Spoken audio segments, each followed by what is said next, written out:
श्री शिवाय नमस्तुभ्यम। हर हर महादेव। महाराष्ट्र राज्य के अमरावती जिले के परतवाड़ा में गुरुजी पंडित प्रदीप मिश्रा जी द्वारा शिव भक्ति शिव महापुराण कथा शुरू हो गई है। यह 7 दिवसीय शिव महापुराण कथा है जो कि 6 मई 2024 से 12 मई 2024 तक आस्था और यूट्यूब के माध्यम से सुबह 9:30 बजे से दोपहर के 12:30 बजे तक देखी जा सकती है। आज 10 मई 5वें दिन की कथा पूर्ण हो चुकी है और गुरुजी पंडित प्रदीप मिश्रा जी ने इन नए उपायों की जानकारी दी है। गुरुजी ने आज के वीडियो में द्विजेश्वर महादेव का फिर से वर्णन किया है और यह उपाय कैसे करना है यह हम आपको इसी वीडियो के माध्यम से करके बताने वाले हैं। आज गुरुजी ने द्विजेश्वर महादेव से जुड़ी हुई एक विशेष जानकारी दी है। इसके साथ ही गुरुजी ने आज कुंदकेश्वर महादेव का नाम लेकर किए जाने वाले 2 विशेष उपायों की जानकारी दी है। इसके साथ ही गुरुजी ने जीवन में कष्टों को 7 दिनों में दूर करने के लिए आपको क्या करना है वह भी बताया है। और आज गुरुजी ने यह भी बताया है कि इसी मई माह में छत्तीसगढ़ में 2 शिव महापुराण कथा होने वाली है। कथा कब होने वाली है, कब से कब तक होने वाली है, कथा स्थल की जानकारी हम आपको इसी वीडियो में देने वाले हैं। इसके साथ ही आज गुरुजी ने 4 विशेष पत्र पढ़े हैं जिसे हम इस वीडियो में तो शामिल नहीं कर रहे हैं। पर अगर आप वह पत्र वाला वीडियो देखना चाहते हैं तो हम कमेंट बॉक्स में उस वीडियो की लिंक को अपडेट कर देंगे जिसमें टच करके आप वह वीडियो भी देख पाएंगे। आज 10 मई शिव भक्ति शिव महापुराण कथा के 5वें दिन की कथा में गुरुजी ने कुल 11 उपाय और उपयोगी जानकारी दी है। सभी की जानकारी हम आपको इस वीडियो के माध्यम से देने वाले हैं। अगर किन्हीं कारणवश आपने आज की कथा नहीं सुन पाई है तो पूरी कथा का रस तत्व आपको इस छोटे से वीडियो से प्राप्त होने वाला है। बढ़ते हैं आज की कथा की पहली विशेष जानकारी की ओर। कथा शुरू होते ही गुरुजी ने सभी को कहा आज अक्षय तृतीया है और साथ में भगवान परशुराम का प्रागट्योत्सव भी है और आप सभी को अक्षय तृतीया और परशुराम भगवान के प्रागट्योत्सव की शुभकामनाएं।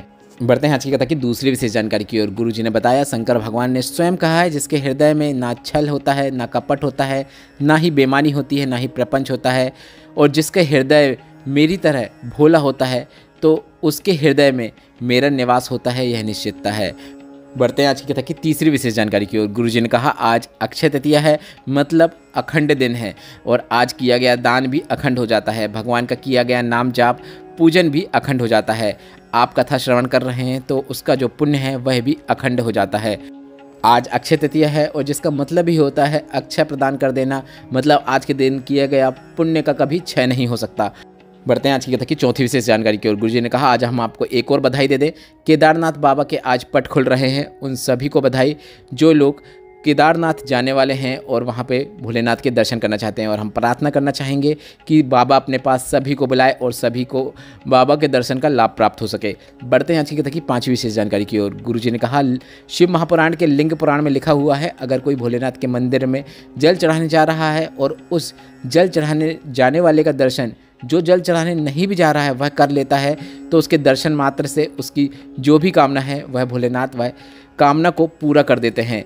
मात्र जल चढ़ा करने जाने वाले के दर्शन मात्र करने से इतना वर्णन शिव महापुराण में हमें देखने को मिलता है। दर्शन मात्र से हमारे कई प्रकार के पाप नष्ट हो जाते हैं, क्षीण हो जाते हैं।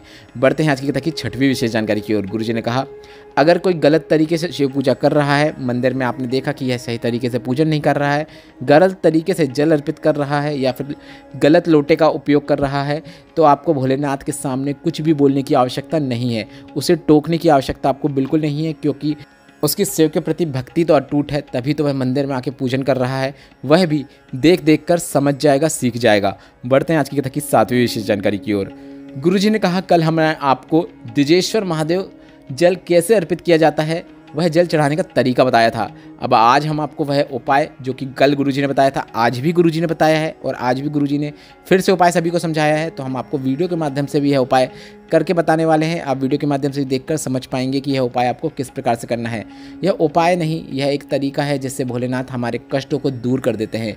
गुरुजी ने कहा इस प्रकार से अगर आप 7 दिन तक भी द्विजेश्वर महादेव का नाम लेते हुए शिवलिंग पे जल अर्पित कर देते हैं विशेष तरीके से तो 7 दिन के अंदर भोलेनाथ आपके कार्यों को पूर्ण कर देते हैं। आपके जीवन में जो विपत्ति है, कष्ट है, दुख है, दर्द है उसे दूर कर देते हैं। जल चढ़ाने की शुरुआत गुरुजी ने कहा है कहाँ से करना है आपको वीडियो में भी देखकर समझते जाना है।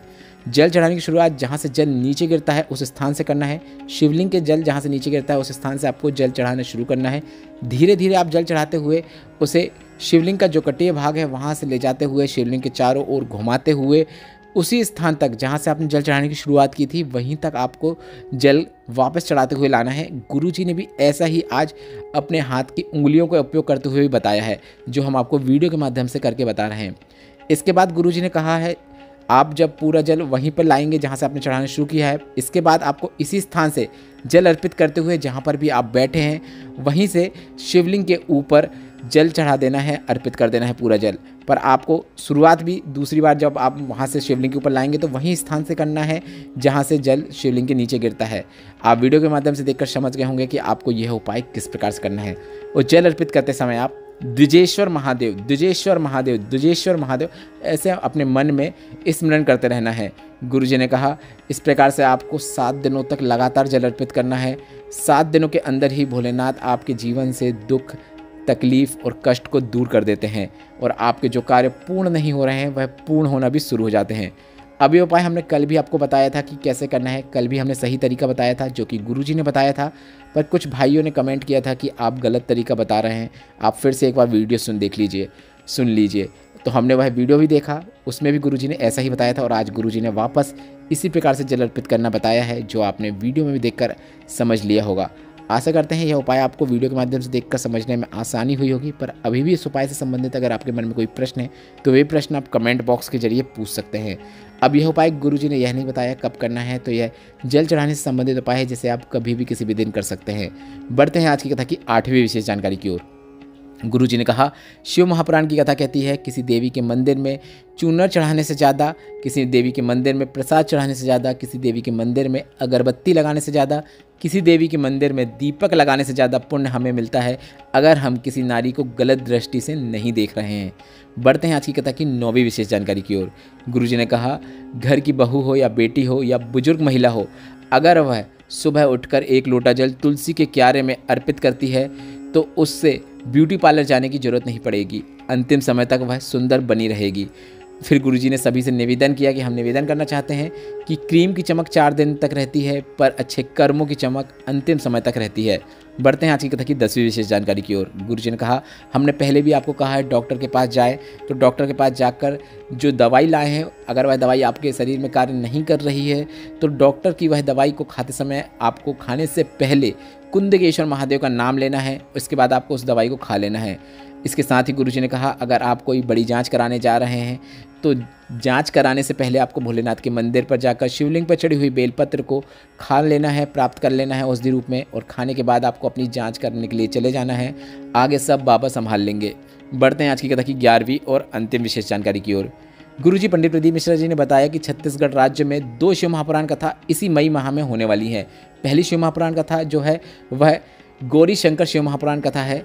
इस कथा का समय 16 से 22 मई 2024 तक दोपहर के 2 से 5 बजे तक आस्था और यूट्यूब के माध्यम से देखी जा सकेगी। इस कथा स्थल का एड्रेस इस प्रकार है: वृद्धि विहार, भरदा चौक, राजिम रोड, कुरूद, छत्तीसगढ़। कुरूद छत्तीसगढ़ में 16 मई से शिव महापुराण कथा होने वाली है।